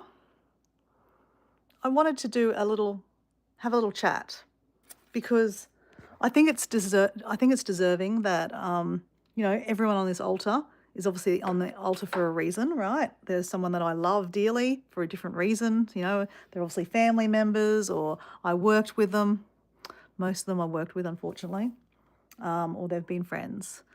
But this guy here, Dave, oh my God, this guy's a champion. So, guys, you know that I love traveling, right? And I've talked about how I don't have a sugar daddy. I don't have didn't get left an inheritance. I didn't have, I'm not a Nepo baby. My parents are not, overly wealthy. They are just your normal average people, right? So how I've afforded to travel to 62 countries is, I backpack first of all, but I also have had second jobs or third jobs. So now people are saying stuff and I can't read it. So let me put the glasses on because I think that will look better, though I can see better. It's best done your way, so you're happy with it. Oh yeah, completely. So let's have a beer because I've had many beers with this guy. Let me just tell you a little story, guys, and then I'm going to finish up, guys. Oh, I'm down to 2%. Shit. Quickly, plug in. Or I'm going to lose the live. Lucky I had this prepared earlier. We still might even lose a live, guys. Okay, we're plugged in. Okay, guys, there's a good chance that the live will get cut out, guys. I didn't realise I was that low in battery. But it doesn't matter. I'll be back tomorrow. So, guys, just heads up. Tomorrow I'm going to do a live with my friend Gabriella. And we're going to make the Mexican bread, the Day of the Dead bread, and we're going to make the flags. So if you're interested in seeing that tomorrow, you'll just have to hit notifications. It'll be 11 o'clock my time, 11-ish, so say 11:30 my time, which is in exactly 12 hours. There you go. 12 hours from now, I'll be doing a live with my friend Gabriella. Put it that way.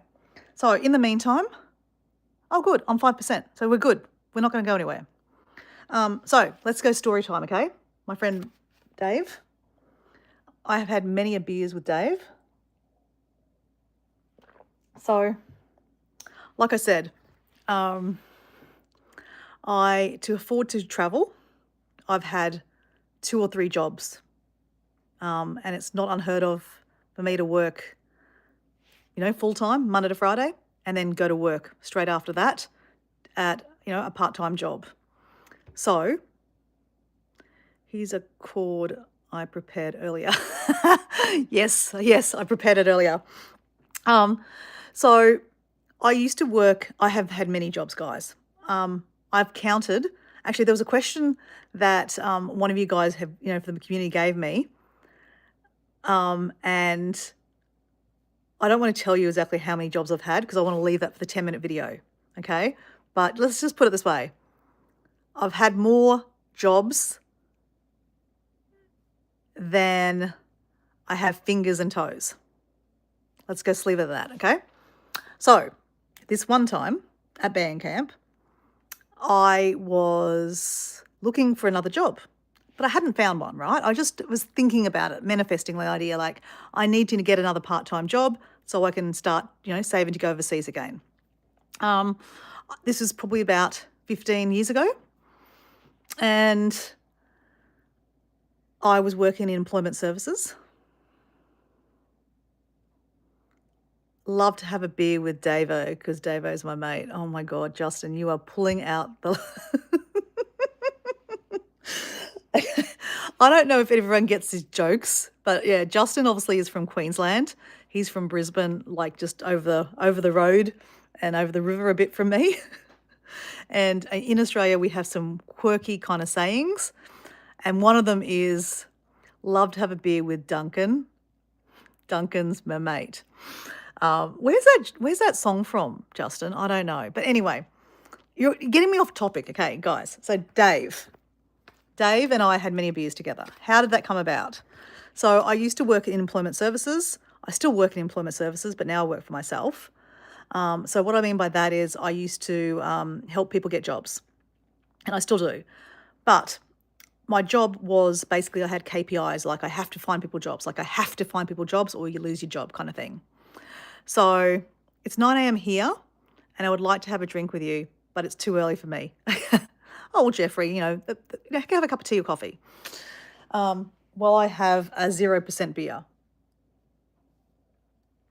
So anyway, I had this client of mine. He was 60 something. He was quite an older gentleman. He'd probably been about, banged up a little bit. As in, like, what I mean by banged up a little bit, he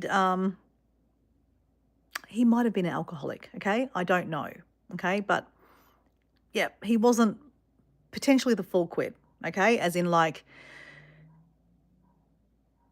when you've done, like, have you drank a lot of alcohol, your brain cells are, they start depleting, okay? So that's why personally myself, I don't drink as much alcohol as I used to, because I identify the fact that, when you're not drinking alcohol, you're a lot more clearer, like 65 days clearer, like right now, okay? Though this is 0% beer, guys. So anyway, he wanted a job as a chef. He was a professional chef, but he hadn't been chefing for ages.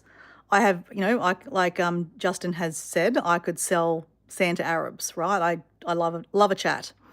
So anyway, my job is to help these people get jobs. So I saw a job in the newspaper. Back in the day, jobs were in newspapers, right? So, and there was at this Thai restaurant. They were looking for a kitchen hand. I thought, okay, well, he could do a kitchen hand job, right? He's been a chef. He could do a kitchen hand job, right? He's trying to get back into the workforce.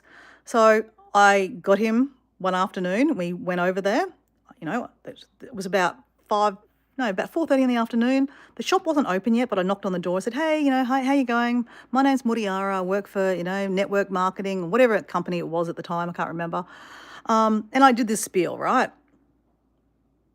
And basically, they pretended they couldn't speak English. The Thai lady's like, in like, kind of a funny Thai accent, you want job? Like pointing to me. And I went, no, no, no, no, no, no, no, no. He wants a job. And then I realized that, like, they were pretending they couldn't speak English because I didn't really want to hire him. I just got it. Okay, they obviously, don't want to borrow this. He's old and they're all Thai and, they're young. And, anyway. So anyway, I walked away and driving home, I thought to myself, what? She said to me, like, do I want a job? And I said, no, I want him, he wants a job.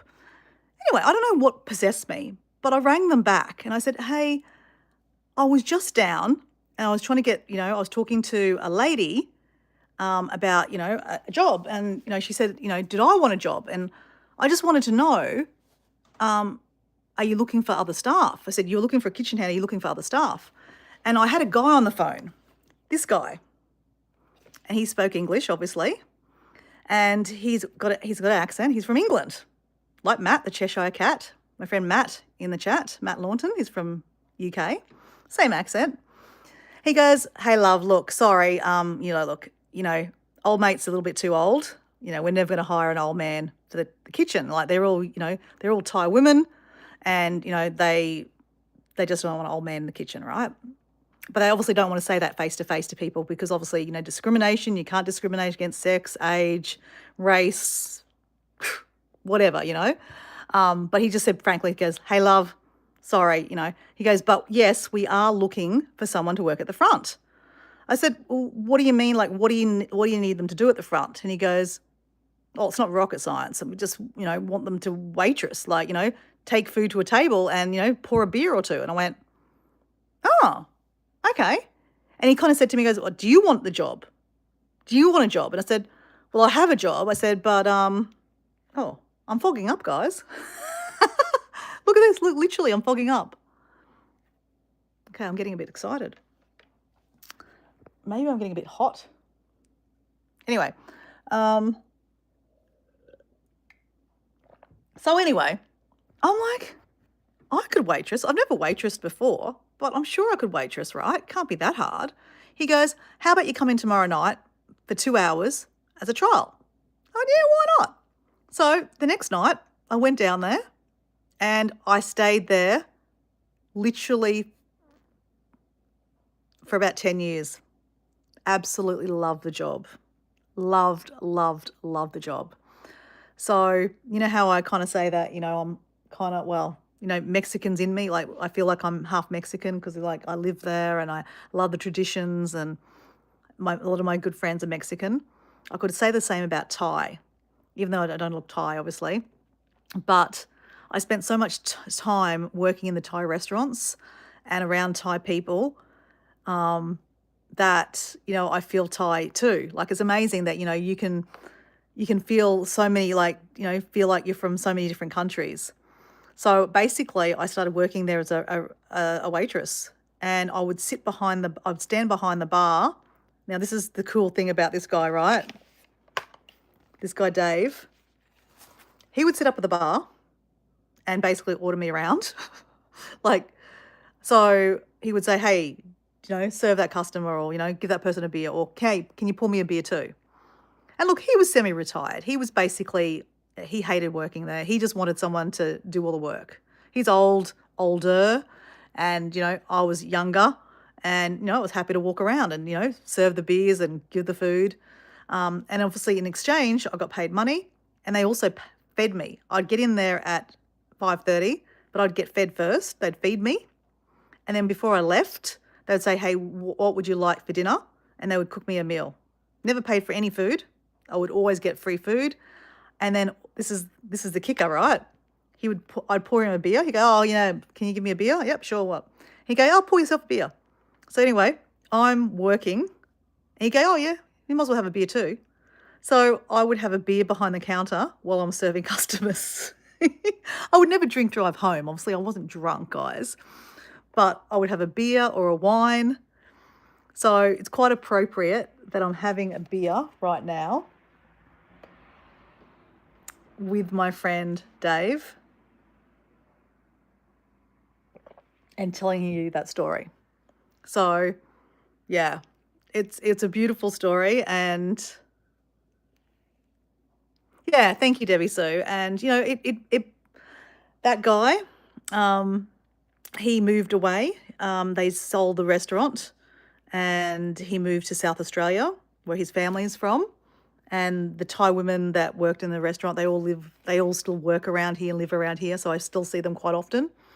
And actually one of the girls that I worked with there actually sent me a message today, a beautiful message, but I won't go into that.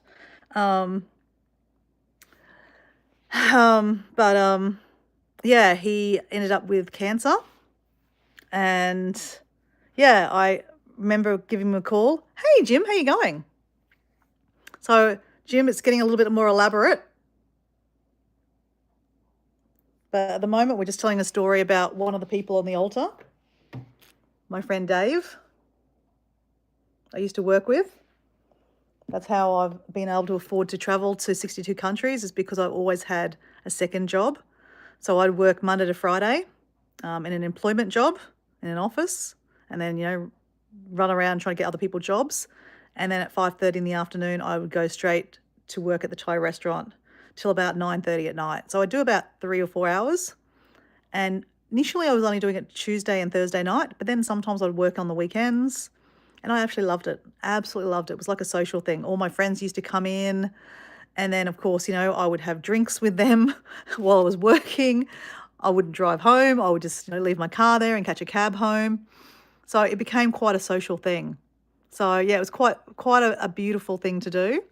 So yeah, I absolutely love that job, and that just just shows you that one of the people in my on my altar, and the last conversation I had with Dave, I knew he was he was close to unfortunately passing away, and I gave him a call, and we had a really nice conversation, and he said, so I'm going to share something with you guys. I've often talked about how I have different nicknames. Mutiara is my real name. Most of you know that, Mutiara. Mutiara is my name. It's my birth name. But Dora is my nickname. One of my nicknames. I have many nicknames. So Mutiara is not an easy name to say. So a nickname, I won't get into why, but the nickname of Mutiara is Mugzilala. Don't ask. I'll tell you that in another, maybe one day someone will ask me a question about my nicknames, and then I can answer that in one of my 10-minute questions, okay? Hint, hint, nudge, nudge. But the short version of Mugzilala is Mugs. So at the Thai restaurant, everyone called me Mugs. No one knew me as Mutiara. So people would come in there and say, hey, is Mutiara working tonight? And they go, who are you talking about? Oh, Mugs. Yeah, Mugs is here tonight. So all my Thai friends only know me as Mugs. They probably don't, they know my real name is probably Mutiara, but they mostly all call me Mugs. So anyway, my last conversation with Dave before he passed away, literally a week before he passed away, was, and this is how blunt he was to me, he goes, Mugs, love you to death. Don't ever change. You're a fucking idiot. That's how we said it, because you're a fucking idiot. But he said it affectionately, guys. Like, we swear here in Australia, we drop the swear words all over the place. But that's what he said. Don't ever change. You're a fucking idiot, because, he knew that I, ran off to Mexico because I broke my heart and broke up with a boyfriend and lost my job and all these things that happened. And then, I even brought a Mexican boyfriend back with me. I was a fucking idiot, right? Literally. But, so anyway, that was just one of the last conversations that I had with him. Well, it was the last conversation. He said, I love you, never change. And yeah. Cheers, Dave. Fucking love that guy. Champion. And like I said, it wasn't just about, working with him. He was a really good guy. Actually, I blame him. So, guys, I talked a lot about They Sound Like an Awesome Guy. Yeah, he was. And he egged me on a lot. This probably shows you another story about me and him. So we spent a lot of time, him at the bar having a beer, me on the other side of the bar having a beer too.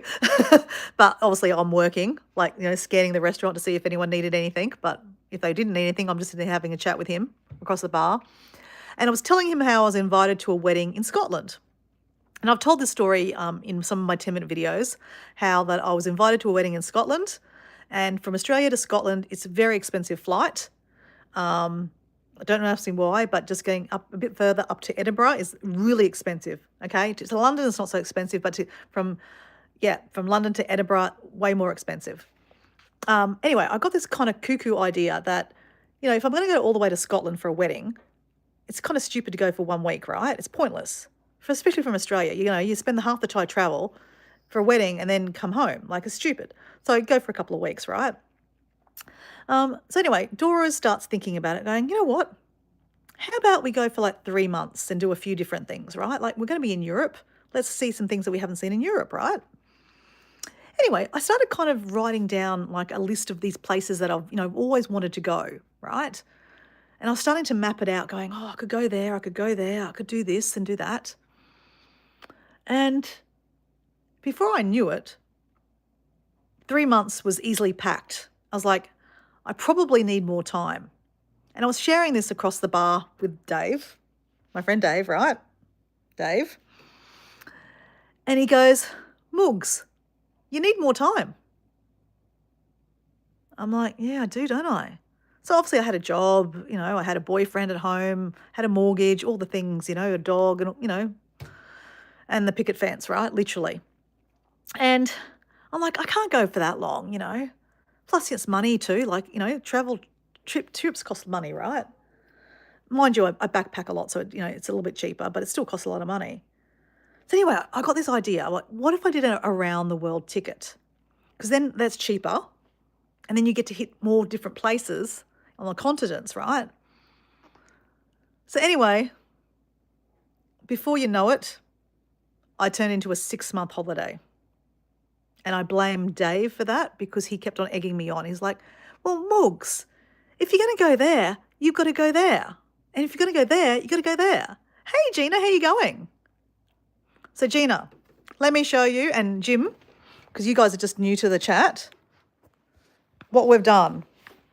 We just had a beer with our friend Dave. Cheers, Dave. Love ya. So let me turn the lights off to give you the full effect. Whoops.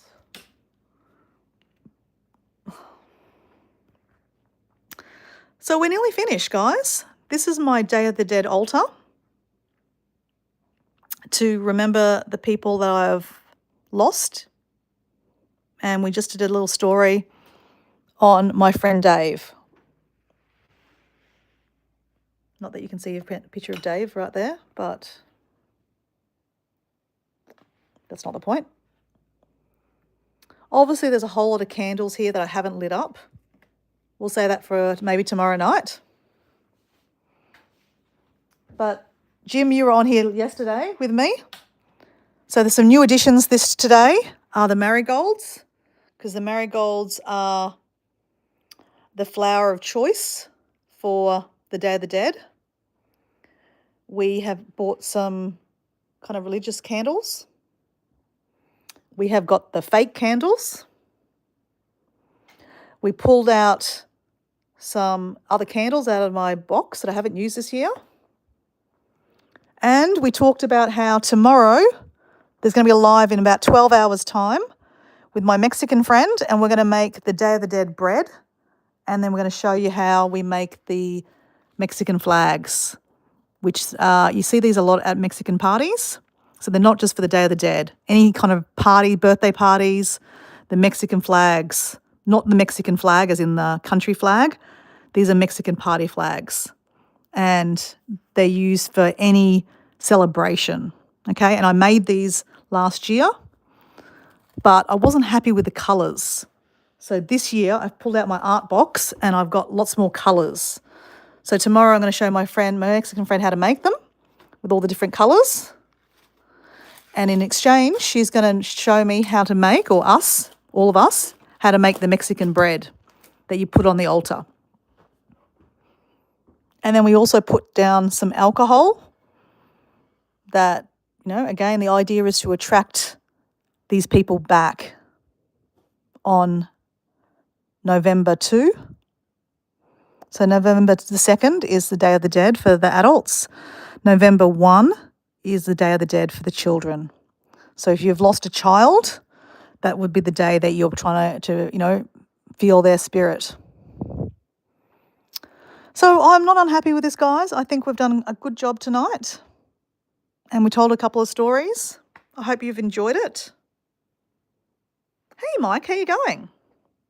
Mike, do you like my Day of the Dead altar?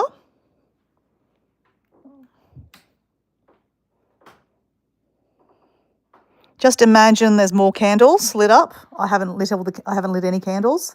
I've just got the fake candles. We should probably start turning these off, actually.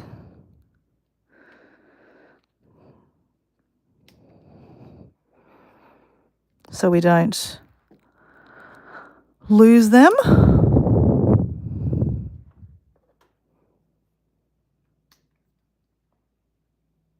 Well, I'm really glad that you got to see it live, Debbie Sue, because I know, Debbie Sue, you were really interested in seeing it. I know you've been watching the reruns. So, guys, there's a part 1, there's a part 2, and a part 3, but I personally wouldn't waste my time watching the previous ones. They're just me, starting to set it up. But if you are curious about how it all starts getting together, you can see those ones. Now, where's the top one for this one? Here we go.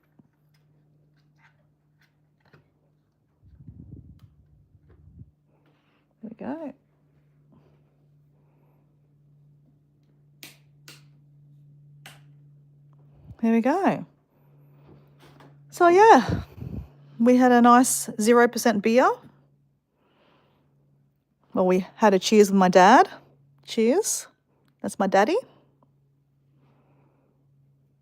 And I just showed you some of the things that I put on the altar to attract him back. One of his photos, a picture that he painted that. My dad was quite an artist. Whoops. Just a break in the joint.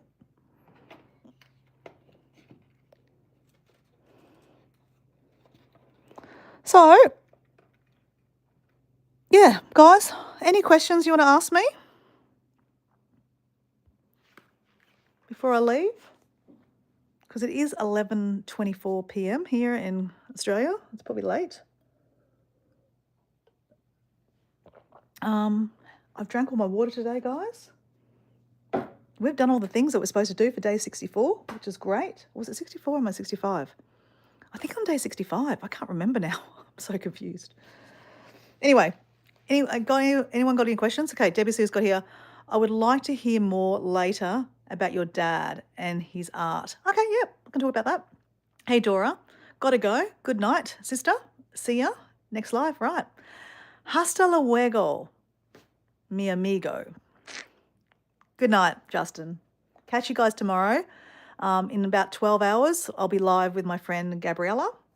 And you're going to meet her, and we're going to learn how to make some Mexican bread to put on the altar. It's a very traditional thing to make for the Day of the Dead. Most people buy it, but yeah, we're going to make it fresh with my Mexican friend, which is very cool. And I'm going to make the papel picado, which is the paper. It's basically punched paper. That's what they're called, punched paper. Flags.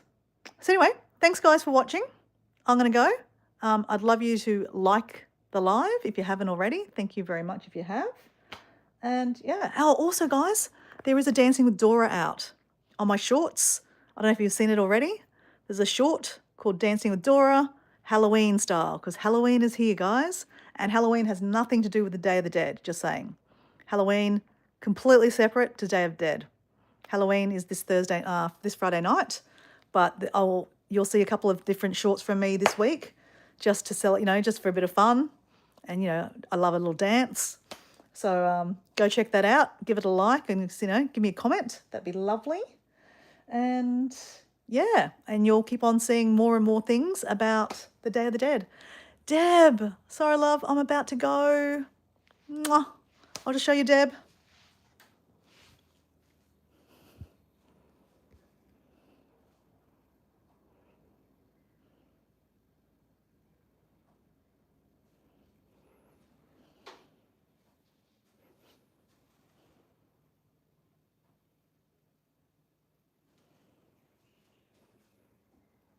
So see you guys. Thanks for checking out the short. Good night, Deb. Deb, in 12 hours, literally 12 hours from now, Deb, I'll be doing a live with my Mexican friend, and we're going to make the Mexican bread for the Day of the Dead, and we're going to make the Mexican flags. So I'm going to show her how to make the Mexican flags, and then she's going to show me how to make the bread. And in turn, I'm going to show you guys. So if you're there, you're there. If you're not, catch me on the rerun. It'll be live.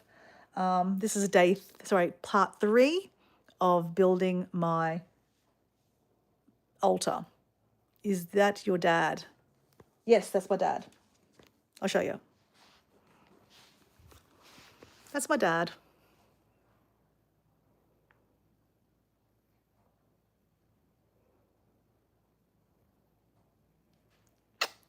Night, Dad. So anyway, guys, thanks for tuning in. You can watch the rerun if you like, but like I said, I wouldn't waste your time. You've seen it here now. See you guys. Bye.